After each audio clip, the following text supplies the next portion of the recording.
tell me that I'm never. Halo semua, salam sejahtera Malaysia, tuan-tuan dan puan yang saya amat hormati semua.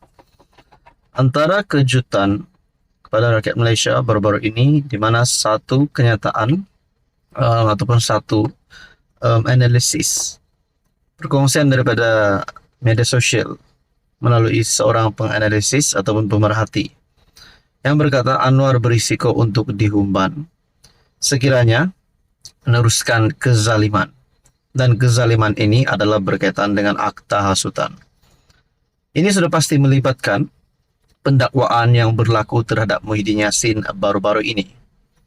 Berkaitan dengan siasatan isu 3R terhadap Muhyiddin Yassin yang membawa kepada Muhyiddin Yassin didakwa di Mahkamah Gua Musang.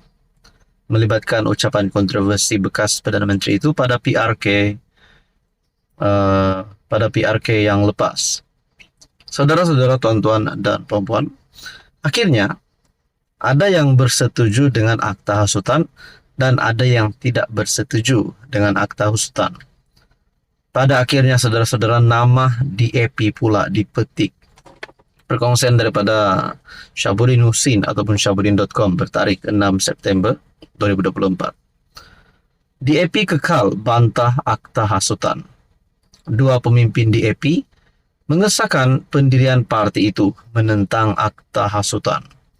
Bagaimanapun mereka menyorot bahawa kabinet sedang menyemak akta itu dan menurut mereka akta itu ketika ini terhad kepada kes yang dikaitkan dengan dakwaan terhadap raja. Ditanya sama ada DAP telah menukar pendiriannya sejak mempertahankan mendiang Karpal Singh daripada tuduhan hasutan. Timbalan pengerusi DAP Gobind Singh Dio menegaskan sebaliknya. Pendirian kami mengenai akta hasutan adalah sangat jelas. Apabila Karpal Singh didakwa, kami mempertahankannya. Tetapi seperti yang dikatakan oleh Anthony Locke, pada masa ini terdapat semakan semula akta hasutan, kata Gobind, yang juga anak Karpal. Ketika ini pemakaian akta hasutan adalah terhad kepada kes-kes tertentu seperti yang dikatakan oleh Locke. Melangkah ke hadapan, pendirian DAP mengenai akta hasutan kekal. Tetapi seperti yang telah kami katakan berkali-kali, semakan masih dalam perbincangan.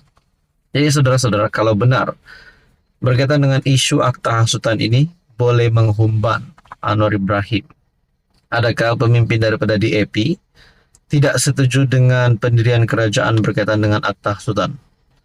Untuk rekod, tuan-tuan dan puan, menjawab tuduhan Setiausaha Agung Bersatu Hamzah Zainuddin, Anwar berkata pengerus CPN itu mesti menghadapi akibat daripada kenyataannya yang didakwa berbaur hasutan terhadap raja. Selain Muhyiddin, Menteri Besar Kedah, Muhammad Sanusi yang juga dari PN dikenakan dua pertuduhan di bawah akta hasutan berhubung kenyataan yang menyentuh Sultan Selangor. Jadi saudara-saudara, tuan-tuan dan puan, mungkin ada yang setuju, ada yang tidak.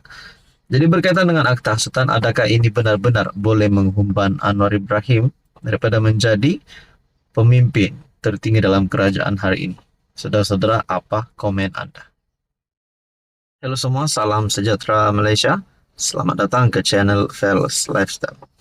Tuan-tuan dan puan yang amat dihormati, seringkali kita mengeluarkan satu pertanyaan kepada ramai orang, sesama kita, dan satu persoalan yang menjadi satu persoalan yang kita rasa amat perlu dijawab berkaitan dengan mana-mana pemimpin politik, mana-mana pihak yang telah menerima darjah kebesaran, menerima bintang dan pingat persekutuan. Kepada penerima-penerima ini, sudah pasti mereka mendapat kepujian, mendapat kredit untuk menerima pangkat ataupun darjah kebesaran. Dan bagaimana pula bagi mereka yang terlibat dengan siasatan polis ataupun SPRM? Makna kata mereka terlibat dengan salah laku, jenayah, rasuah dan sebagainya. Akhirnya, tuan-tuan dan puan, yang di Pertuan Agong 17 melalui perkongsian daripada Malaysia kini bertarikh 7 September, amaran agung, darjah kebesaran ditarik balik jika cemar nama negara. Nah, di sini saya nak tanya, bagaimana dengan Tun Mahathir yang mempunyai gelaran Tun? Bagaimana dengan Tan Sri Muhyiddin Yassin mempunyai gelaran Tan Sri? Menteri Besar Kedah Datuk Seri dan juga beberapa pemimpin-pemimpin yang lain, tidak kira daripada pembangkang maupun kerajaan, yang berisiko untuk ditarik balik gelaran ini sekiranya mereka terlibat dengan kesalahan ataupun manah-manah, jenayah, salah laku. Sedangkan baru-baru ini Muhyiddin Yassin terlibat dengan siasatan di bawah Akta Hasutan. Dan sebelum ini pun beliau terlibat dengan siasatan Jana Wibawa, projek Jana Wibawa. Begitu juga Menteri Besar Kedah Sanusi terlibat dengan siasatan RII, kecurian RII. Namun untuk Tun Mahathir, seperti yang kita tahu, di dalam ruangan komen ada yang kata Tun Mahathir ni sakau. Lebih-lebih lagi bila kita dengar ucapan Anwar Ibrahim sebelum ini pada Kongres Nasional PKR yang menyebut ada bekas PM ataupun ada pemimpin yang menyakau duit rakyat. Jadi saudara-saudara, ramai kata ucapan Anwar Ibrahim itu lebih kepada melibatkan nama Tun Mahathir. Jadi saudara-saudara, mungkin ada lagi pemimpin yang lain yang mempunyai gelaran Tan Sri, Tun, seperti Daim Zainuddin, yang mempunyai gelaran Datuk Seri dan sebagainya, yang mungkin berisiko untuk kehilangan darjah kebesaran ini. Perkongsian daripada Malaysia kini yang di Pertuan Agong Sultan Ibrahim memberi amaran untuk menarik balik darjah kebesaran, bintang dan pingat persekutuan daripada penerimanya jika mereka terlibat dengan jenayah, mencemarkan nama negara atau dihukum oleh mahkamah. Baginda bertita, setiap penerima yang telah dipilih seharusnya bersifat jujur dan amanah kepada pemerintah, menjaga tingkah laku dan tidak terlibat dalam kegiatan rasuah dan sebarang kesalahan jenayah.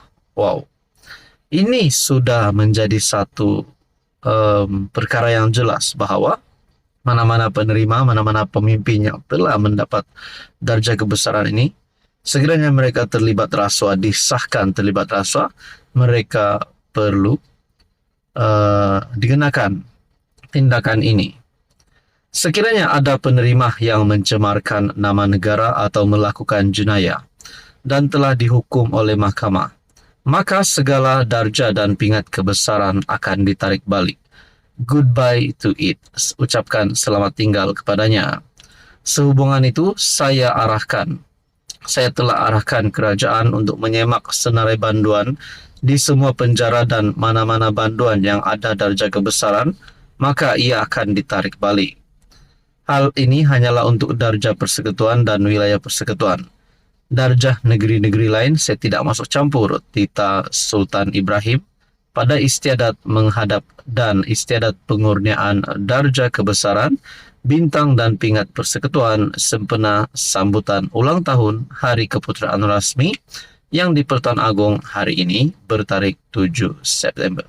Saudara-saudara, tuan-tuan dan puan, Anda rasa siapa yang berisiko untuk hilang gelaran ataupun darjah kebesaran? Sila komen di bawah.